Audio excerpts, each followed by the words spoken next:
A lot of people don't do anything because they're just overwhelmed. That's exactly right. And going back to just the basics, and what I see top producers doing is simplifying their business. So taking their database, which is where their money comes from, and then they use that database, they pick maybe one, two, three systems to put in play, and then they're consistent on it. So whether it's sending a video to them once a month, Hmm. whether it's an email, they also leverage social media. Hmm. So like a simple system for someone who's new, they want to be on Facebook or Instagram or both. Both is good because they talk to each other, and add all their sphere as friends. Just add them as a friend.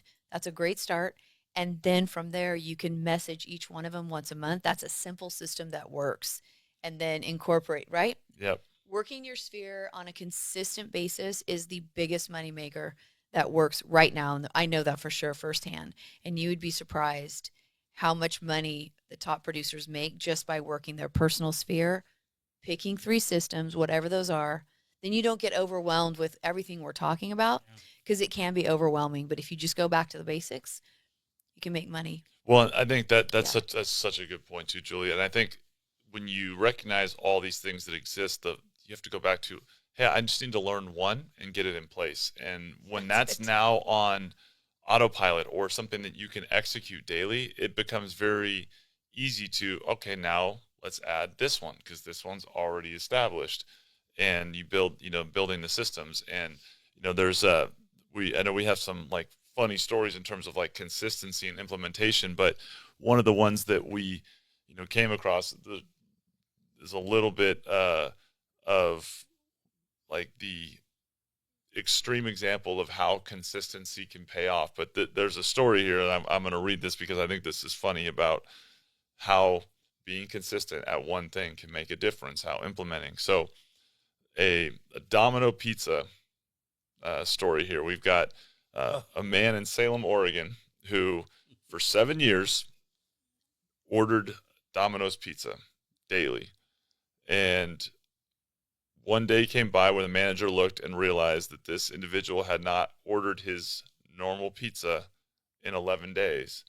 So they sent a driver over to find out if everything was okay, and the driver could hear that the TV was on and the lights were on, but the individual didn't answer the door, and they ended up calling the police, and the police found him in need of life-saving medical attention. Wow. And the number one catalyst and the reason was that he had consistently ordered Domino's pizza for 7 straight years, and that saved his life. And it ended up saving his life. So as funny and bizarre as that is, it's kind of a connection. A good reminder. It's a great reminder. Not maybe ordering Domino's pizza every day, but an interesting topic on how people can anticipate and predict you when you are consistent. And I think consistency, and I tell my salespeople this, everybody's life changes every 90 days, whether it's spiritual, financial, emotionally, health, every 90 days.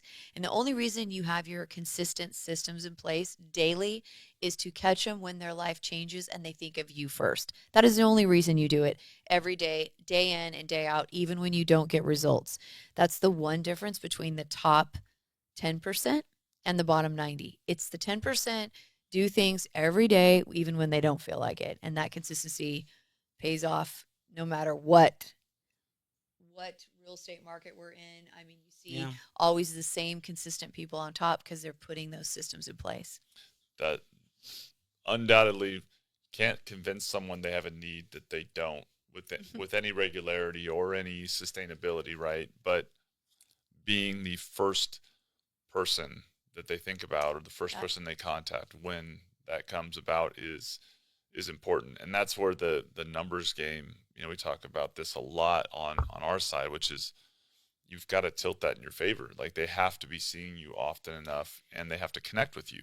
100%. And I think also the pushback on social media, you have to remember that, millennials are buying half the houses in the next 5 years. They are buying half the houses. They're all on social. So when they're looking for a real estate or lending professional, they're looking, are they on social media? Are they linked? Are they active? Are they relevant? And if you're not on social media, are you relevant? I don't know. You got to ask yourself that. Yet another reason to be on social media. Without a doubt.